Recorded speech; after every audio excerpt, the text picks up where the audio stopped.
Hey guys, Steven here for Sharper Live and Music. Once again, bringing you a new lick of the week. Of course, this week it's going to be from Allan Holdsworth solo on Point of No Return. And here's how that one goes.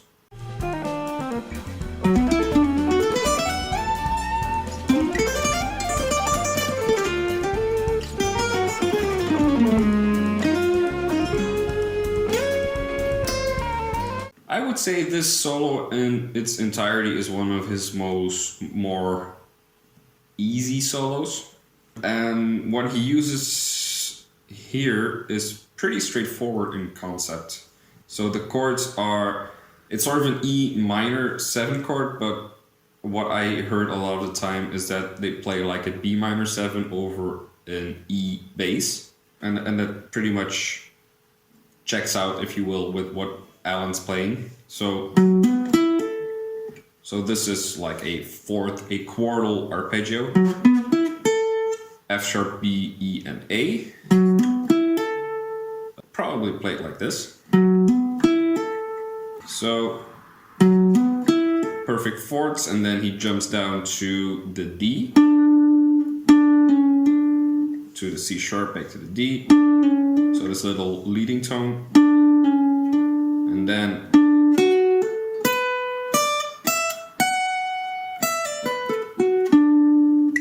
pretty clearly pentatonic. So that's a D major triad. B, you could say that's a D6. There's your E, the 9.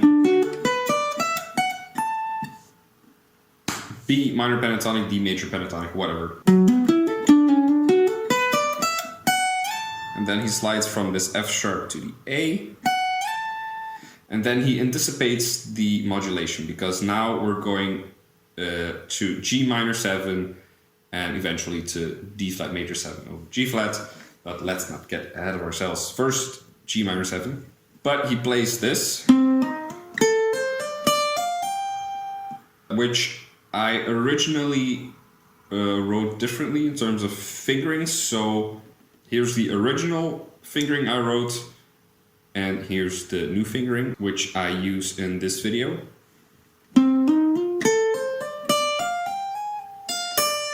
So you can pretty clearly see that he just uses the same fingering and transfers that over to the next strings, which, if you have seen other videos on some Allan solos, you've heard me talk about this quite a bit.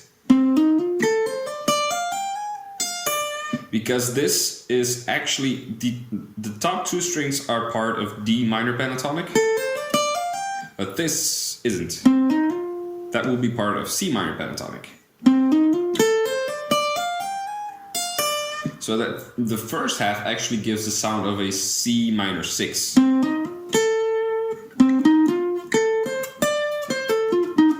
And a 9.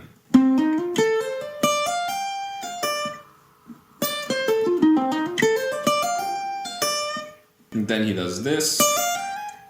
So that's your blue note.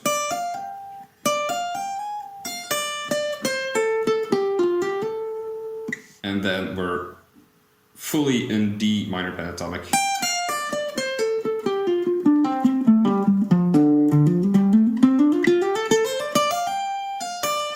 And then I chose to shift this thing over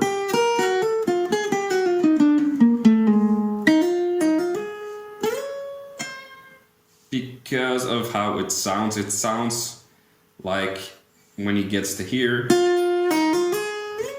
it really sounds like he played all of that on one string, and that's the only way I can sort of justify what comes next, or make sense of what comes next in terms of fingerings. Anyway, what's happening is basically he starts off with this sequenced minor thirds, so G, B flat, F sharp, A, F, A flat, and then he just goes chromatically from the A flat to the F, and then E flat chromatically down to D flat, B flat chromatically down to A flat. And how I see this, it's just B flat minor pentatonic with like the gaps filled in.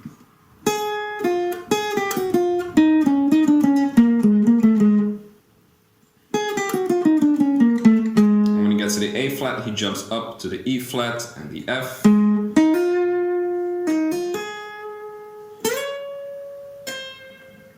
And this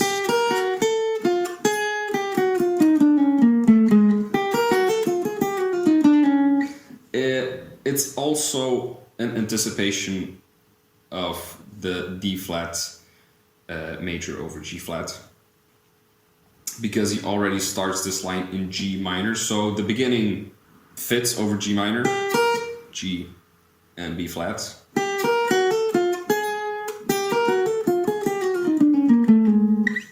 So that connection is pretty brilliant actually. And then here, so when he gets to this D flat, the chords have also changed to D flat over G flat.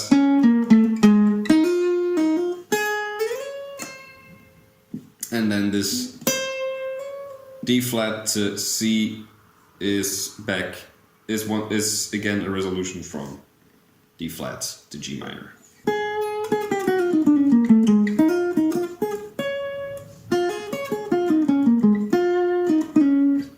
That's all B flat minor pentatonic or D flat major pentatonic. So a lot of pentatonic stuff actually in this one.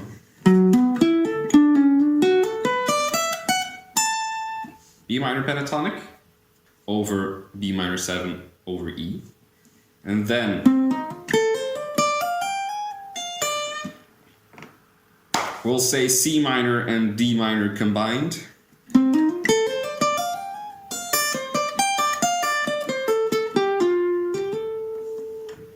And then D minor pentatonic over G minor, which is a common thing to do, to play the minor pentatonic a fifth up from your chord. So in this case, G minor is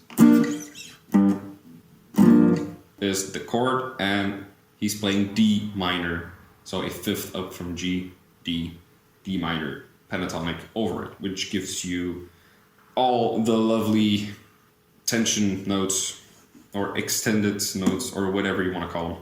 Then the sequenced minor thirds starting from G, and by way of going into B flat minor.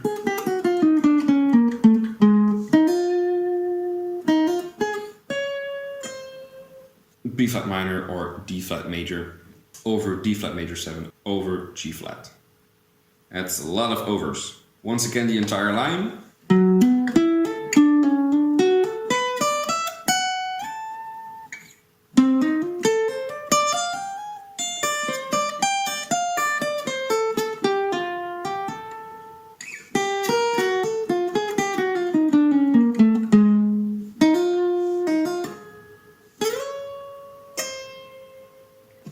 And that is it. I hope this was clear. I hope this was helpful. I hope you learned some new concepts or got some inspiration to go and find some interesting lines of your own. If you have any questions or remarks, just let me know in the comment section and I will get back to you. In the meantime, stay safe, stay healthy, and see you guys next time.